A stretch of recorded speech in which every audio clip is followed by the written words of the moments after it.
Olá, sejam todos muito bem-vindos de volta ao meu canal. Eu sou a Amanda e hoje eu vou compartilhar mais um trechinho da Palavra de Deus com você. A meditação bíblica que eu gostaria de trazer hoje se encontra no livro de Juízes.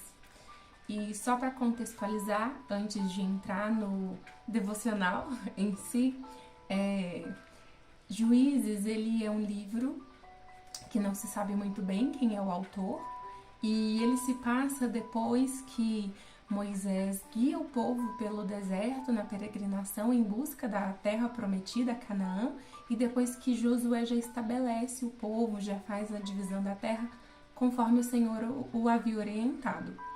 E então, o livro de Juízes se dá depois da morte de Josué, né? Josué, ele era o profeta, então era ele quem organizava essas questões de leis ali, tinha os líderes também. Mas o que aconteceu depois que Josué morreu é que o povo deixou de seguir as instruções e as orientações do Senhor. O povo voltou a pecar, o povo voltou a fazer aquilo que desagradava ao Senhor. E então, quando Deus ele dá todas as instruções para o povo, uma das ordens de Deus era clara, era não deixar o povo que estava ali na terra onde os israelitas iriam conquistar, para não deixar aquele povo vivo, que era para destruir todo mundo, porque era um povo idólatra, era um povo que adorava outros deuses e corria o risco de os israelitas se contaminarem com a idolatria desse povo. E eles não obedeceram ao Senhor. Eles não obedeceram a palavra de Deus acerca disso e deixou muitos deles vivos. E o que aconteceu foi justamente o que Deus os havia orientado para não fazer, que foi a idolatria, a adoração de outros deuses, né? E tudo mais. Então, eu gostaria de ler agora Juízes, capítulo 2, a partir do versículo 20. Diz assim: Por isso a ira do Senhor acendeu-se contra Israel e ele disse: Como este povo violou a aliança que fiz com seus antepassados e não tem ouvido a minha voz, não expulsarei de diante dele nenhuma das nações que Josué deixou quando morreu. Eu as usarei para pôr Israel à prova e ver se guardará o caminho do Senhor e se andará nele como fizeram seus antepassados. O Senhor havia permitido que essas nações permanecessem, não as expulsou de imediato e não as entregou na mão de Josué. Então aqui a palavra de Deus diz que Deus, depois de o povo ter desobedecido a uma ordem direta dele, ele permitiu que aquela situação acontecesse para pôr à prova o seu povo, para ver se o povo obedeceria, temeria e andaria nos seus caminhos. Então o que eu gostaria de meditar com você hoje é o seguinte: Deus, ele é soberano, Deus, ele é perfeito e ele sabe de tudo que vai acontecer antes de acontecer, porque ele é eterno, ele não está inserido apenas no nosso presente, mas Deus, ele sabe do nosso futuro também. Então, Deus, ele tem a vontade soberana dele e Deus, ele tem a vontade permissiva. O que isso significa? Que a vontade dele prevalece sobre qualquer circunstância, mas ele também permite que situações aconteçam nas nossas vidas. E foi exatamente o que aconteceu. Ele deu uma ordem e o povo desobedeceu. E por causa da desobediência desse povo, ele permitiu e usou uma situação que foi consequência da ação do povo para agir na vida deles. E muitas vezes Deus assim faz conosco. Ele usa uma situação que não foi ele quem deixou acontecer, foi uma consequência de uma atitude nossa para talvez provar o nosso coração, para talvez moldar o nosso caráter, para talvez nos aproximar mais dele, para nos fazer aprender de alguma maneira. No livro de Jó, nos mostra claramente a vontade soberana de Deus sobre a vida de Jó. Deus, ele permitiu que o diabo tentasse Jó em todas as áreas da vida dele. Jó não sabia disso, nós sabemos.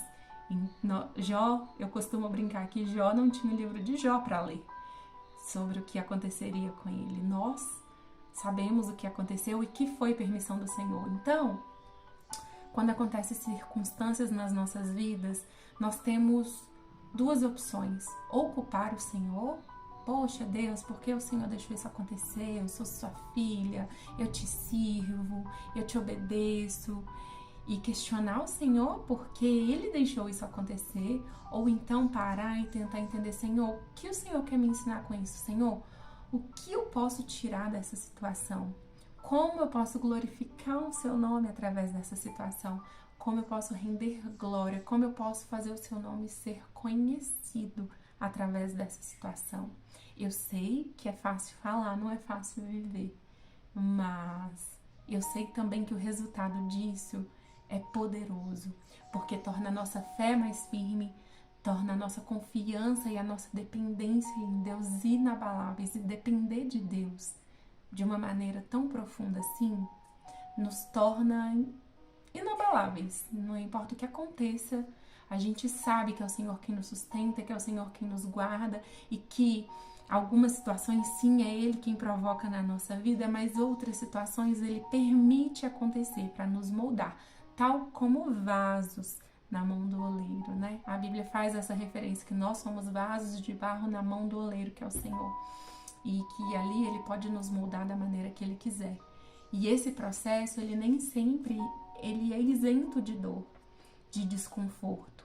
Mas eu estava fazendo uma oração esses dias, quando eu me casei, eu fiz os meus votos de casamento. E nos meus votos eu disse que eu queria que o meu casamento fosse um meio de glorificar o nome de Deus.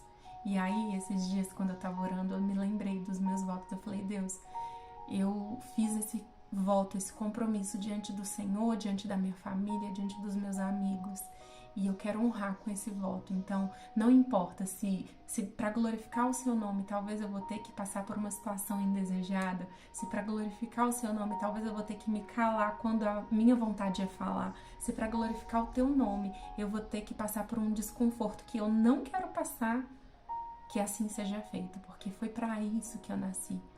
A Bíblia diz que tudo quanto nós fizermos, que seja para a honra e para a glória do nome do Senhor.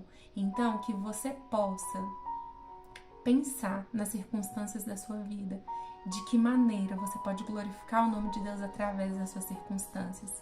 Seja um desemprego, seja uma doença, seja uma ferida emocional. E eu sei que todos nós temos algo na nossa vida que demanda um pouco mais de nós e que nos afeta um pouco mais. Para cada um vai ser algo diferente. Para algumas mulheres vai ser a maternidade, para outras vai ser o casamento. Eu não sei, mas o que eu gostaria era de te encorajar a encontrar nas Escrituras Sagradas a força necessária para vencer as adversidades da sua vida com fé e com convicção de que tudo o que acontece na nossa vida pode sim ser para a glória do nome do Senhor. Esse é o meu desejo, que você possa enxergar tudo o que te acontece como uma oportunidade de exaltar, de engrandecer o nome do Senhor. É isso que eu gostaria de compartilhar com vocês. Eu espero que esse vídeo tenha abençoado o seu coração e, se sim, que você possa se sentir grato ao Senhor, porque Ele é bom, a sua misericórdia e a sua fidelidade dura para sempre.